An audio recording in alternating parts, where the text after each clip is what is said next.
कृती उमेश घागरे. मी आज तुमच्या समोर एक नाट्यचित्र सादर करणार आहे.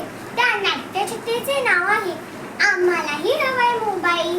माझं एकदा ऐकणं गाईल.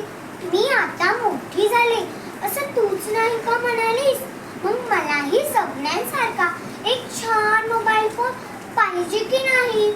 कशासाठी म्हणजे काय, बोलण्यासाठी तर असतो ना मोबाईल फोन. वा, गंमतच आहे.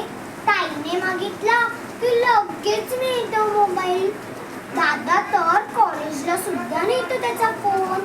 बाबांकडे तर 2-2 मोबाईल असतात. पण आम्ही मागितला तर म्हणे गरज काय त्याची. एक ताई रे, उगीच काही बोलू नकोस हा. तुझा मोबाईल मिळाला तेव्हा मी काही बोलले होते का? हो हो, आम्हालाही महत्वाची कामं असतात, महत्वाचं बोलायचं असतं. दादाचा मोबाईल घेते मी कधी कधी, पण फक्त गेम्स खेळण्यासाठीच.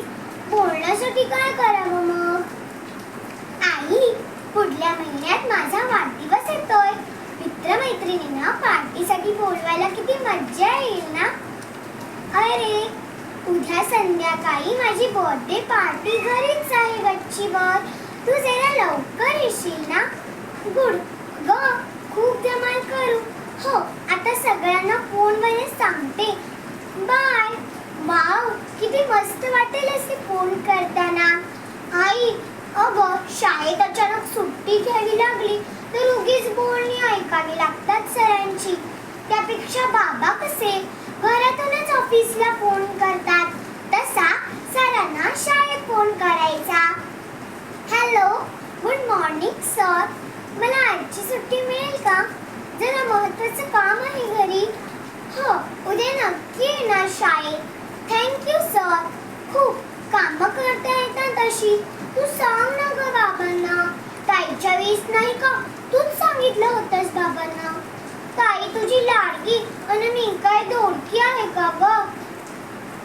अगं, आता तुझ्याकडे नसला मोबाईल म्हणून काय मलाही नको का ग? अगं, माझा मोबाईल आला की आपण दोघी मिळून वापरू नक्की. आजी, तू नको आईला रागावूस. काय म्हणतेस?